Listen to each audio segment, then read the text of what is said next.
আসসালামু আলাইকুম। আলহামদুলিল্লাহ, পেঁয়াজ উঠানোর জন্য বাড়ি থেকে রওনা দিলাম পেঁয়াজের ক্ষেতের উদ্দেশ্যে। এবং পেঁয়াজের ক্ষেতে যাওয়ার জন্য প্রথমে আমাদের ছোট্ট একটা নদী পেছে এবং নদীতে পার হইতে হবে সাইকো দিয়ে। নদীতে পানি নেই, তবু আমরা সাইকো দিয়ে পার হয়ে যাচ্ছি পেঁয়াজের ক্ষেতে। ইতিমধ্যে আমরা দুই ভাই চলে এসেছি পেঁয়াজের ক্ষেতে এবং এসে দেখি যে পেঁয়াজের গাছ সব মরে গেছে। এবার হচ্ছে কোনো প্রকার বৃষ্টি হয় নাই এবং নদীর তাপমাত্রা অতিরিক্ত হওয়ার কারণে পেঁয়াজের গাছ সব মরে গেছে। এবং এর জন্য ছোট ভাই বাড়ি থেকে 2-3টা খোঁচানি বানিয়ে এনেছে এবং ছোট ভাই খোঁচানি দিয়ে পেঁয়াজ ওঠানো লাগছে। এবং এরই মধ্যে আমাদের আরো একটা ভাই চলে এসেছে পেঁয়াজ ওঠানোর জন্য এবং আমরা 3 ভাই মিলে তাড়াহুড়ো করে পেঁয়াজ ওঠানো শুরু করলাম।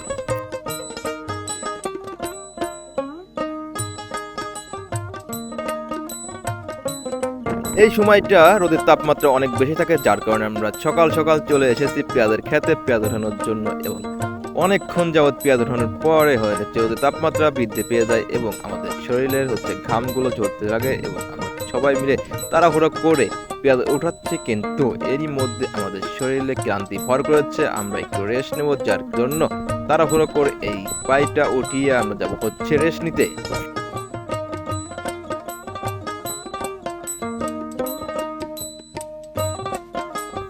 একটা পায়ে ওঠাতে অনেক সময় লাগে এবং অনেক সময় ধরে এই পায়টা উঠাচ্ছিলাম। এরই মধ্যে ছোট ভাই বলতেছিল যে তুমি বাড়ি যাও এবং বাড়ি গিয়ে পানি নিয়ে আসো, যার জন্য কিছুটা বস্তায় ভরে 1 বস্তা পেঁয়াজ নিয়ে চলে যাবো বাড়িতে।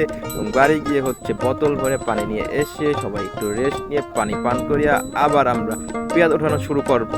যার কারণে প্রথমে আমরা দুই ভাই মিলে একটা বস্তায় পেঁয়াজ ভরা শুরু করলাম। পেঁয়াজ বস্তা ভরে আমি চলে যাব বাড়ির উদ্দেশ্যে।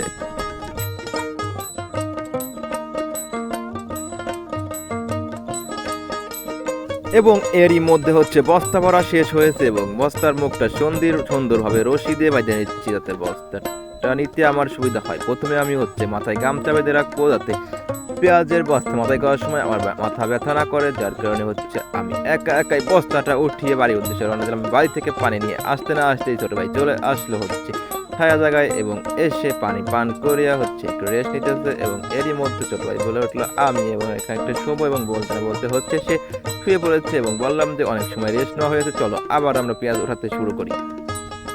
যার জন্য আমরা আবারও পেঁয়াজের ক্ষেতের উদ্দেশ্যে চলে আসলাম এবং আস্তে আস্তে দেখেছি পেঁয়াজ আমরা অনেকখানি কুটিয়ে ফেলেছি। আমাদের পেঁয়াজ উঠাতে প্রায় দুপুর 2টা বেজে যায় এবং এরই মধ্যে ভ্যানওয়ালার খবর দিয়েছি। ভ্যানওয়ালা আসে, আমরা সবাই মিলে ভ্যানটা সাজিয়ে রেখেছি। দেখতে খুবই সুন্দর লাগছে, পেঁয়াজ মাশাআল্লাহ ভালোই হয়েছে। এবং ভ্যান সাজানোর পরে আমরা সবাই মিলে ভ্যানটা ধাক্কা দিয়ে চলে যাব যে বাড়ির উদ্দেশ্যে। পেঁয়াজের ক্ষেতের মাটিটা একটু আগলা থাকে, যার কারণে ভ্যান ধাক্কানো অনেক কষ্ট হচ্ছে, তবু আমরা ভ্যান ধাক্কিয়ে নিয়ে যাচ্ছি কষ্ট করে। পেঁয়াজ মাশাআল্লাহ পেঁয়াজগুলো দেখতে খুবই লাল টকটকে হয়েছে এবং অনেক সুন্দর হয়েছে।